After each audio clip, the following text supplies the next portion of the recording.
Okay, so just a quick warning. I want to say that in this video, this entire video is speculation. I'm not some all-knowing genius. So with that out the way, let's do the video. The ethereals from ZZZero is probably one of my favorite gacha game enemies. And but like there's one problem with them. They're too cartoony. Now this is a hot take. And yes, I know the game style is supposed to be all flowy, bubbly, and all that. But like, from a scientific standpoint, there's a lot of things that are not scientifically possible for ethereals. Even if they're aliens, there is lots of things that do not match up with them. So in this video, I'm gonna make them as scientifically accurate or scientifically possible ethereals that could actually naturally exist in real life. We will start with the ethereal crystals. Now this is the most strangest part because not much animals have this rock-like stage in the animal, but some animals actually have a sessile stage in their lifestyle, aka a stage in their lifestyle that they don't move that much. The two examples that pop into my head at first thought are cnidarians, such as jellyfish, and chordates like sea squirts. So to answer the question, is the ethereal crystal stage accurate? Yes and no, but let's get to the crystals. Ethereals, I think, are like, how to explain this, super organisms. This term isn't really valid in science terms, but hear me on this. Let's say one ethereal crystal has all the functions of all your body parts. Like a crystal that's around the size of a water bottle, can hear, see, taste, not move, obviously, and do everything what you can do on a much smaller place and with one uniform cell. However, these cells aren't that specialized in each function. To know if the ethereal crystals are accurate, you need to know how crystals are formed. Crystals are formed by atoms just organized in a specific pattern, most commonly in squares or triangles. So if these cells hypothetically do a very similar structure, this means that hypothetically, keyword there, hypothetically, these ethereal cells can become crystallized structures. So the next thing we're going to talk about is ether corruption.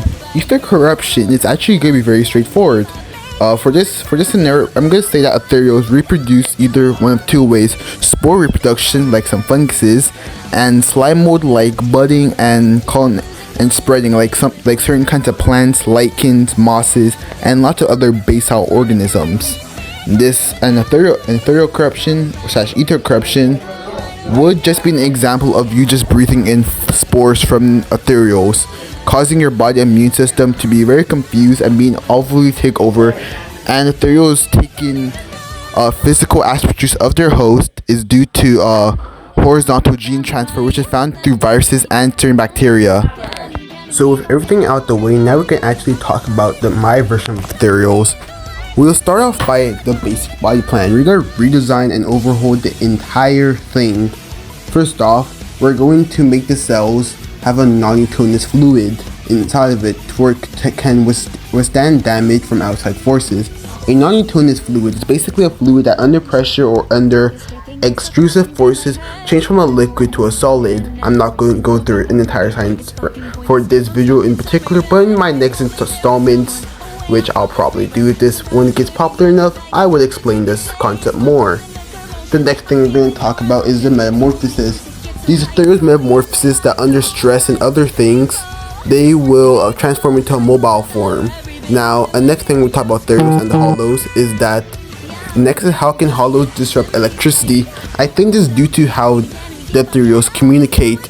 The ethereals probably communicate due to radio waves and electromagnetic frequencies.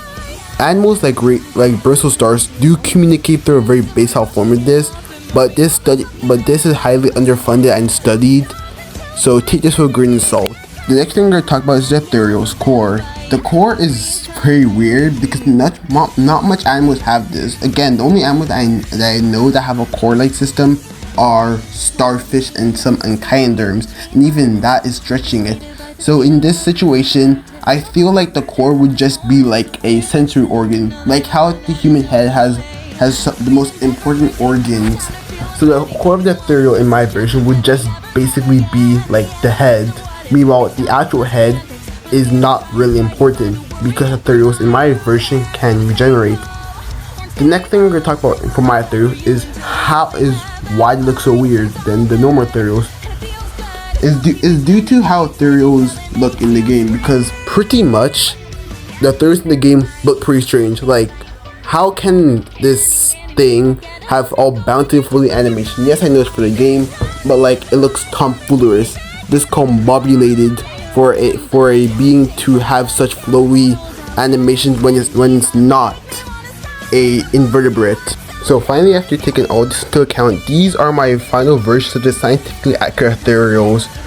Although this is all examples of individual verification, I think I did pretty well on this. If this video gets popular enough, I might do a part 2 and 3 about other gacha games. I am thinking about Azure Lane or Blue Archive, but like, I do not know the lore of those games. So if anyone can hook me up on the lore and the feats of the characters, please do, because I am not about to go mentally insane watching an entire 1 hour video. And let's be honest, I'm not about to download the game without no audio, or if no, I have to read. You think my puny brain had the capacity to read? I'm brain dead. Alright, bye guys, have a good night or good day. But like, this video took pretty long to make, and I've been delaying this. Have a good day guys, salutations.